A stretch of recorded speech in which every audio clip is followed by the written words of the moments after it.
എൻ്റെ കേരള റാങ്ക് 3500 എനിക്ക് government medical കോളേജിൽ അഡ്മിഷൻ കിട്ടൂലല്ലോ. അങ്ങനെയാണെങ്കിൽ ഞാൻ ആദ്യം തന്നെ first option KMCT medical college വെക്കട്ടെ.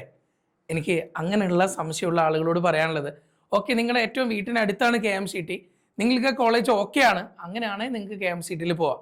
ഇനി അതല്ലാന്നാണെങ്കിൽ കേരളത്തിൽ സെൽഫ് ഫിനാൻസിങ് കോളേജുകളിൽ ഏറ്റവും ടോപ്പ് കോളേജുകൾ ഏതാണോ ആ ഓർഡറിൽ നിങ്ങൾ കൊടുക്കുന്നതായിരിക്കും ഒന്നും കൂടെ നന്നായിരിക്കുന്നത്. ഞാൻ ആ ഓർഡർ ഒന്ന് പറയാം.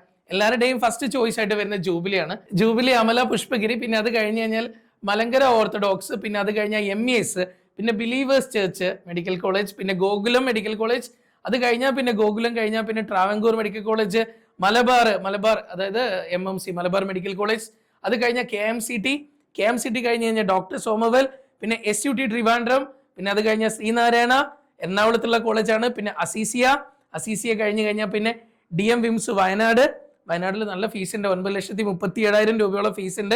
പിന്നെ കരുണ മെഡിക്കൽ കോളേജ് പാലക്കാടിലെ കരുണ, പിന്നെ മൗണ്ട് സിയോണ്, അത് കഴിഞ്ഞ PK ദാസ് വീണ്ടും ഒറ്റപ്പാലം പാലക്കാടിലാണ്, പിന്നെ അലസർ മെഡിക്കൽ കോളേജ്, പിന്നെ പാലക്കാട് ഇൻസ്റ്റിറ്റ്യൂട്ട് മെഡിക്കൽ കോളേജ്. അപ്പോൾ ഇങ്ങനെ എല്ലാം തന്നെ ടോട്ടലി ഇത്രയും കോളേജുകളാണുള്ളത്.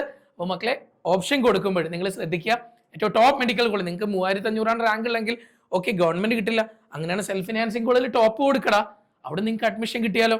ഇനി 2500 റാങ്ക് ഉള്ള ഒരു കുട്ടിയാണെങ്കിൽ ഓക്കെ ഗവൺമെന്റിൽ കിട്ടുന്നില്ല, അങ്ങനെയാണ് ജൂബിലിയിൽ കിട്ടുമല്ലോ. ഒരു 2800 റാങ്ക് ഉള്ള കുട്ടിയാണ് അമലയിൽ കിട്ടുമല്ലോ. പിന്നെ എന്തിനാ നിങ്ങൾ അടുത്തുള്ള ഓപ്ഷൻ ചൂസ് ചെയ്യുന്നത്? നിങ്ങൾക്ക് നല്ല കോളേജിലല്ലേ പഠിക്കാൻ ആഗ്രഹം, അങ്ങനെയാണെങ്കിൽ നല്ല കോളേജിൽ പഠിക്കണം എന്ന് ആഗ്രഹമുള്ള കുട്ടികളാണെങ്കിൽ ഇതാണ് ഓപ്ഷൻ. ഇനിയും ആലോചിച്ച് നിൽക്കേണ്ട. ഈ ഓപ്ഷൻ കിട്ടാനായിട്ട് ഏത് കോളേജാ ടോപ്പ്, എനിക്ക് അതിനെക്കുറിച്ച് അറിയില്ല, അതിന് വേണ്ടിയിട്ട് വെറുതെ പോയിട്ട് പൈസ കൊടുക്കാൻ നിൽക്കേണ്ട. ഇതാണ് കേരളത്തിലെ സെൽഫ് ഫിനാൻസിങ് കോളേജുകളുടെ ഓർഡർ. ഓക്കെ മക്കളെ, അപ്പൊ ഇതുപോലെ അങ്ങോട്ട് രജിസ്റ്റർ ചെയ്യല്ലേ.